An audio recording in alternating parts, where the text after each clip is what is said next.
Everyone, জ্ঞানজ্যোতি coaching সেন্টারের পক্ষ থেকে তোমাদের সকলকে জানাই আরও একবার স্বাগত।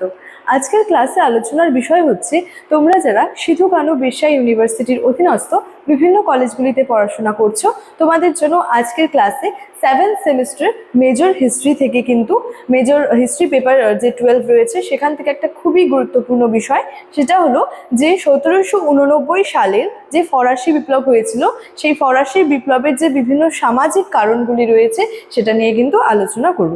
ঠিক আছে, আলোচনার বিষয় শুরু করার আগে তোমাদেরকে একটা ছোট্ট ইনফরমেশন দিয়ে রাখি। তোমরা যারা যারা ভাবছো আমাদের সঙ্গে এই সেমিস্টারে অনলাইনে যুক্ত হবে, তারা স্ক্রিনে দুটি নাম্বার দেখতে পাচ্ছ, 7076398606 এবং 6295916282। এই নাম্বার দুটি হলো আমাদের জ্ঞানজ্যোতি কোচিং সেন্টারের অফিসিয়াল হেল্পলাইন নাম্বার। যে কোনো একটি নাম্বারে যোগাযোগ করে আমাদের সঙ্গে যুক্ত হয়ে যেতে পারো।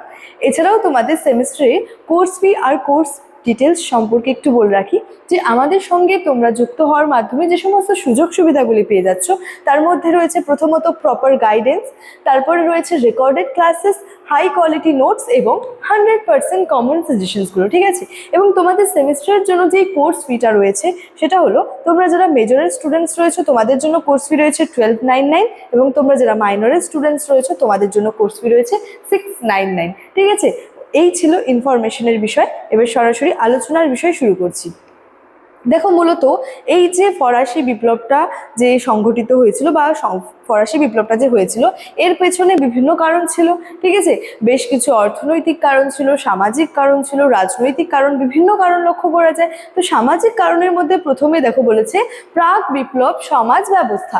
এখানে রয়েছে বৈষম্যমূলক যে সমাজ কাঠামো। কি বলেছে, অষ্টাদশ শতাব্দীতে ফ্রান্সের সমাজ ব্যবস্থাটা কেমন ছিল? চরম বৈষম্যমূলক ছিল এবং সামন্ততান্ত্রিক ছিল, যার ফলে বলেছে সমাজ মূলত 3টি শ্রেণীতে কিন্তু বিভক্ত ছিল। ঠিক আছে, এবং এই যে শ্রেণী বিভক্ত সমাজটা রয়েছে এই শ্রেণী বিভক্ত আর কি সমাজের মধ্যে কি হচ্ছে যে শাসনতান্ত্রিক বৈষম্য সাধারণ মানুষকে চরম হতাশ ও ক্ষুব্ধ করে তুলেছিল, এবং মুষ্টিমেয় মানুষের হাতে সম্পদ কিন্তু কুক্ষিগত ছিল, মুষ্টিমেয় মানুষের হাতে সেই সম্পদটা ছিল, এবং অন্যদিকে বৃহত্তর জনগোষ্ঠী ছিল অধিকার বঞ্চিত।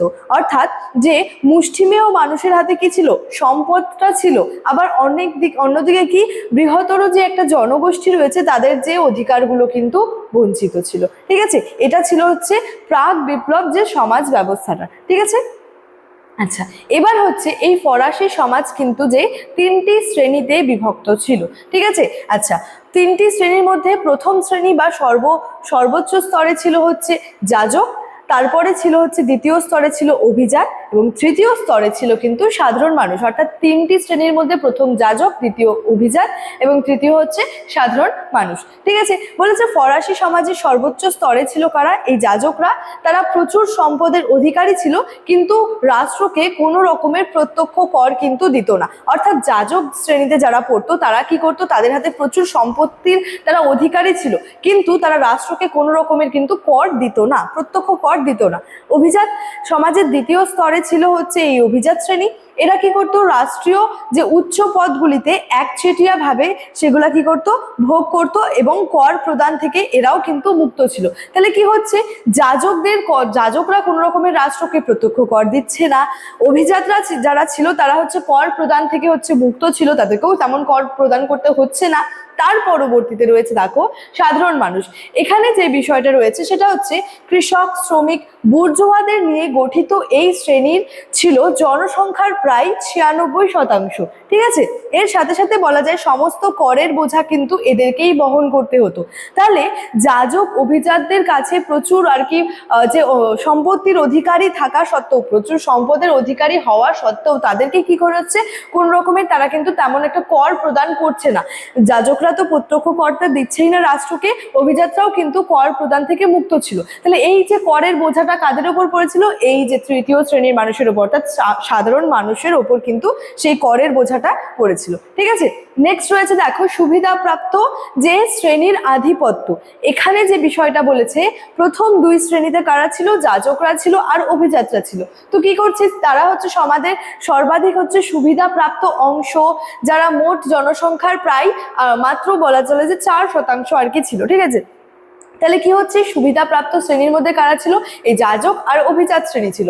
বলেছে তারা রাষ্ট্রের সমস্ত সুযোগ সুবিধাগুলি ভোগ করত এবং রাজকোষে কোনো উল্লেখযোগ্য কর প্রদান করতো না। অর্থাৎ তারা রাষ্ট্রের এই সমস্ত সুযোগ সুবিধাগুলি ভোগ করার সত্ত্বেও কোনো রকমের কিন্তু কর প্রদান তারা করতো না।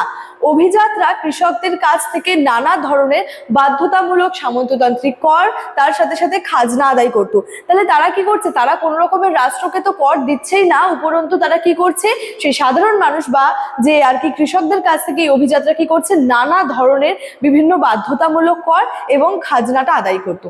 বিচার ও প্রশাসনে তাদের একচেটিয়া অধিকার ছিল। অর্থাৎ এই যে সুবিধা প্রাপ্ত শ্রেণী, এই যাজক আর অভিজাতরা সমস্ত রকমের যে সুযোগ সুবিধাগুলি রয়েছে সেগুলো কিন্তু তাদের কাছে আর কি থাকতো, ঠিক আছে, যা সাধারণ মানুষের প্রতি চরম অবিচারের সৃষ্টি করত এবং ক্ষোভের জন্ম দিয়েছিল। যেহেতু বিচার ব্যবস্থা প্রশাসনের ক্ষেত্রে সাধারণ মানুষের তেমন একটা অধিকার ছিল না, ঠিক আছে, যার ফলে কি হচ্ছে, সাধারণ মানুষের জীবনে একটা চরম দুর্দশা নেমে আসছে, চরম হচ্ছে অবিচারের আর কি সৃষ্টি হচ্ছে এবং তাদের মনে কি হচ্ছে, ক্ষোভেরও কিন্তু জন্ম হচ্ছে বা ক্ষোভেরটা কিন্তু যে সৃষ্টি হচ্ছে, ঠিক আছে। নেক্সট রয়েছে হচ্ছে তৃতীয় সম্প্রদায়ের বিভাজন এবং দুর্দশা। এবার তৃতীয় সম্প্রদায়ের মধ্যে যেহেতু কারা ছিল, সাধারণ মানুষেরা ছিল। বলেছে কৃষক ও যে শ্রমিক শ্রেণীর দুরবস্থা, অর্থাৎ সাধারণ মানুষের মধ্যে কারা পড়বে, এই কৃষক শ্রমিক এরাই তো সাধারণ মানুষের মধ্যে রয়েছে। বলেছে জনসংখ্যার সিংহভাগ কথার অর্থ হলো প্রায় অধিকাংশটাই, জনসংখ্যার অধিকাংশটাই কি হচ্ছে, কৃষক হলেও তাদের অধিকাংশ নিজস্ব জমি কিন্তু ছিল না। অর্থাৎ আমরা কি দেখতে পাচ্ছি, জনসংখ্যার অধিকাংশটাই এই শ্রমিক বা কৃষকেরা ছিল, কিন্তু তাদের কোনো নিজস্ব জমি কিন্তু প্রায় ছিলই না। তাদের আয়ের প্রায় 80% বিভিন্ন কর, যেমন হচ্ছে করগুলোর যে নাম ছিল সেটা হচ্ছে টেইলি, টাইথ বিশেষত, ঠিক আছে। এই টাইথ করটা কিন্তু এই ফরাসি বিপ্লবের ক্ষেত্রে একটা খুবই গুরুত্বপূর্ণ কর ছিল। কি বলছে, খাজনা এবং সামন্ত প্রভুদের যে পাওনা মেটাতে চলে যেত। অর্থাৎ তাদের আয়ের যে মানে বেশিরভাগটাই কি হচ্ছে, প্রায় 80%টাই কি হচ্ছে, বিভিন্ন কর, খাজনা এছাড়াও সামন্ত প্রভুদের পাওনা মেটাতেই চলে যেত। তাদের কাছে কতটুকু অংশ আর বেঁচে থাকতো।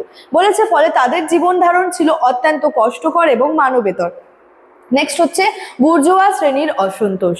এখানে বলেছে তৃতীয় সম্প্রদায়ের মধ্যে শিক্ষিত ও আর্থিকভাবে সচ্ছল অংশটি ছিল বুর্জোয়া। এবার এই বুর্জোয়া শ্রেণীর মধ্যে কারা পড়ছে, দেখো বুর্জোয়া শ্রেণীর মধ্যে বা বুর্জোয়াদের মধ্যে পড়ছে হচ্ছে ব্যবসায়ী, আইনজীবী, চিকিৎসক, ঠিক আছে। আচ্ছা, বলেছে অর্থনৈতিক ক্ষমতা থাকলেও তাদের কোনো রাজনৈতিক অধিকার বা সম্মানজনক সামাজিক মর্যাদা ছিল না, যা তাদের বিপ্লবের দিকে পরিচালিত করেছিল। অর্থাৎ এদের ক্ষেত্রে আমরা যে বিষয়টা লক্ষ্য করতে পারবো সেটা হচ্ছে তাদের অর্থনৈতিক একটা ক্ষমতা থাকলেও এই বুর্জোয়াদের রাজনৈতিক অধিকার বা কোনো সম্মানজনক যে সামাজিক মর্যাদা কিন্তু তাদের ছিল না। তার ফলে কি হয়, যেটা তাদেরকে বিপ্লবের দিকে কিন্তু ঠেলে দিয়েছিল। নেক্সট রয়েছে যে বিভিন্ন খাদ্য সংকট যে ছিল সেই বিষয়টা, অর্থাৎ 1788 সালের ভয়াবহ প্রাকৃতিক দুর্যোগে কি হয়েছিল, ফ্রান্সের যে ব্যাপক ফসলহানি ঘটেছিল, ফ্রান্সের ফসলগুলির ক্ষেত্রে একটা ব্যাপক কিন্তু যে হ্রাস ঘটেছিল। বলেছে এর ফলে কিন্তু চরম খাদ্য সংকট তৈরি হয়েছিল এবং নিত্য প্রয়োজনীয় দ্রব্য বিশেষত রুটি অস্বাভাবিক মূল্যবৃদ্ধি ঘটেছিল। যেহেতু খাদ্য সংকট অর্থাৎ যে ফসলগুলির হানি ঘটেছিল, তার ফলে কি হয়েছিল, যে চরম একটা খাদ্য সংকট দেখা দেয় এবং কি হয়, নিত্য প্রয়োজনীয় যে বিভিন্ন জিনিসগুলো রয়েছে, যেমন উদাহরণ হিসেবে রুটির কথা বলা হচ্ছে, তো সেক্ষেত্রে কি হচ্ছে, এটার কিন্তু একটা অস্বাভাবিক কিন্তু মূল্য বৃদ্ধিটা কিন্তু ঘটছে।